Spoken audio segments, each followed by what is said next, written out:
Science makes spirituality, frequency, energy, quantum physics, manifestation. Namaste, I am Dr. Nidhi Desai, Professor, Energy and Frequency Astro Advisor, Founder of the Divinity Studio. और पिछले 20 सालों से मैं astrology, human behaviour, consciousness, energy dynamics और divine timing पर research और consultation कर रही हूँ। मैं मानती हूँ कि फ्यूचर सिर्फ प्रिडिक्ट नहीं होता है, फ्यूचर कॉन्शियसली क्रिएट भी किया जा सकता है। और इसी मिशन के साथ मैं आपका स्वागत करती हूँ द डिविनिटी स्टूडियो में, जहाँ हम साइंस और स्पिरिचुअलिटी को प्रैक्टिकल, लॉजिकल और ट्रांसफॉर्मेशनल तरीके से एक्सप्लोर करते हैं। Today's topic is very powerful क्योंकि आज हम बात करेंगे फ्रीक्वेंसी, एनर्जी, क्वांटम फिजिक्स और मैनिफेस्टेशन की। क्या आपने कभी नोटिस किया है, कुछ लोग बिना ज्यादा स्ट्रगल के अपॉर्चुनिटी अट्रैक्ट कर लेते हैं और कुछ लोग बहुत मेहनत करने के बाद भी वहीं के वहीं रह जाते हैं। क्या सिर्फ हार्डवर्क ही सक्सेस का सीक्रेट है, या हमारी फ्रीक्वेंसी, एनर्जी और हमारी कॉन्शियसनेस भी हमारी रियलिटी को शिफ्ट करती है? और सबसे बड़ा सवाल, क्या क्वांटम फिजिक्स और स्पिरिचुअलिटी एक ही यूनिवर्सल ट्रूथ को अलग अलग लैंग्वेज में एक्सप्लेन कर रहे हैं? आज का वीडियो शायद आपकी लाइफ नहीं लेकिन आपकी थिंकिंग जरूर बदल देगा। तो चलिए, एवरीथिंग इज एनर्जी। स्कूल में हमने सीखा कि टेबल सॉलिड है, चेयर सॉलिड है, बॉडी सॉलिड है, बट क्या रियली? लेकिन क्वांटम फिजिक्स कुछ और ही कहता है। हर एटॉम के अंदर मोस्टली एम्प्टी स्पेस होती है और उसके अंदर कंटिन्यूअसली मूविंग एनर्जी आपके हार्ट के हिसाब से वर्क करती है। जैसे आपका हार्ट है तो इलेक्ट्रिकल सिग्नल्स जनरेट करता है, ब्रेन इलेक्ट्रिकल वेव्स क्रिएट करता है, हर सेल एक दूसरे के साथ कंटिन्यूअसली कम्युनिकेशन करता है। मतलब आप सिर्फ बॉडी नहीं हो, आप एक लिविंग एनर्जी सिस्टम हो। जो बात हजारों साल पहले हमारे योगियों ने बोला था, दैट इज प्राण। चाइनीज कल्चर में बोलते हैं कि साइंस उसको बायो इलेक्ट्रिसिटी और इलेक्ट्रोमैग्नेटिक एक्टिविटी के नाम से मेजर करती है। लैंग्वेज अलग है, ऑब्जर्वेशन शायद सिमिलर है। Now chapter number 2, the secret of frequency. अब एक सिंपल क्वेश्चन, अगर रेडियो की फ्रीक्वेंसी चेंज करो तो स्टेशन चेंज हो जाता है, राइट?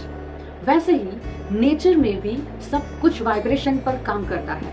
साउंड वाइब्रेट करती है, लाइट वाइब्रेट करती है, एटॉम्स वाइब्रेट करता है और आपका ब्रेन भी।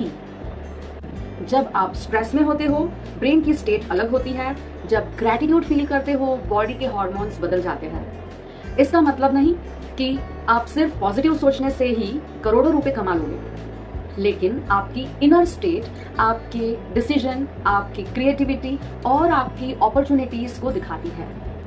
Chapter number 3, what quantum physics says. आज सोशल मीडिया पर एक लाइन बहुत वायरल है, क्वांटम फिजिक्स मैनिफेस्टेशन को प्रूव करती है, लेकिन क्या सच में करती है?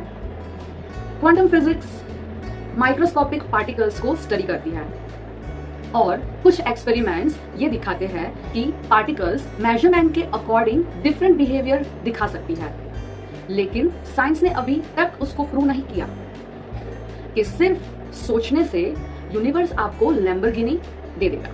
मैनिफेस्टेशन मैजिक नहीं है। रियल मैनिफेस्टेशन का मतलब है जब आप अपनी आइडेंटिटी बदलोगे तो आपका थॉट जो होगा वो बदल जाएगा। थॉट्स एक्शंस को बदलने वाले हैं और एक्शंस फ्यूचर क्रिएट कर सकते हैं। एक्शंस फ्यूचर क्रिएट करेंगे, so take action. Chapter number 4, real manifestation framework. मेरे एक्सपीरियंस में रियल मैनिफेस्टेशन के 4 पिलर्स हैं। Number 1, clear intention.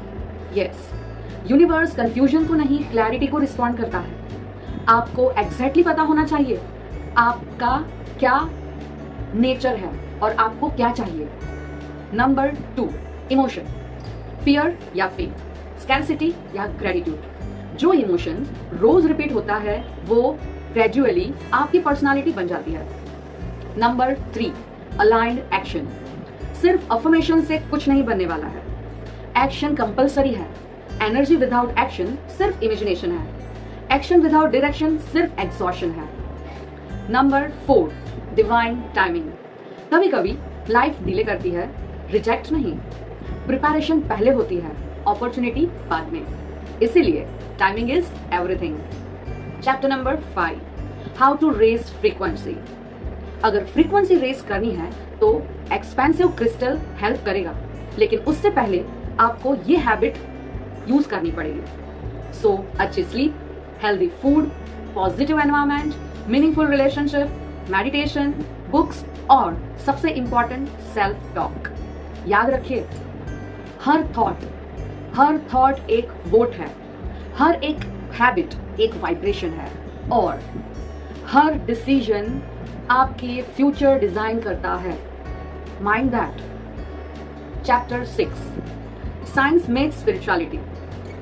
साइंस पूछती है हाउ, स्पिरिचुअलिटी पूछती है व्हाई। साइंस एनर्जी को मेजर करती है, स्पिरिचुअलिटी कॉन्शियसनेस का एक्सपीरियंस करवाती है। साइंस आउटर यूनिवर्स एक्सप्लोर करती है और स्पिरिचुअलिटी इनर यूनिवर्स को एक्सप्लोर करती है। और शायद दोनों अपोजिट नहीं है, दोनों एक ही ट्रुथ है। अगर आज से आप अपनी थॉट्स कॉन्शियसली चूज करना शुरू कर दो, अपने इमोशंस को मास्टर करना शुरू कर दो, अपने एक्शन को पर्पस के साथ अलाइन कर दो और डिवाइन टाइमिंग पर ट्रस्ट करना सीख लो, तो यूनिवर्स बदले या ना बदले, लेकिन आप जरूर बदल जाओगे। और जब इंसान बदलता है, उसकी फ्रीक्वेंसी बदलती है, फ्रीक्वेंसी बदलती है तो माइंडसेट बदलता है, माइंडसेट बदलता है तो एक्शंस बदलते हैं, और अगर एक्शंस बदलते हैं तो डेस्टिनी अपने आप बदल जाती है। Manifestations begins with transformation, not imagination. Comment करके मुझे बताइए, आपके हिसाब से रियलिटी को सबसे ज्यादा क्या शेप करता है? एनर्जी, माइंडसेट, कर्मा या divine timing? Let's manifest destiny with energy. आपकी अपनी डॉक्टर निधि देसाई के साथ नजरिया बदलो, नजारे अपने आप बदल जाएंगे। Thank you.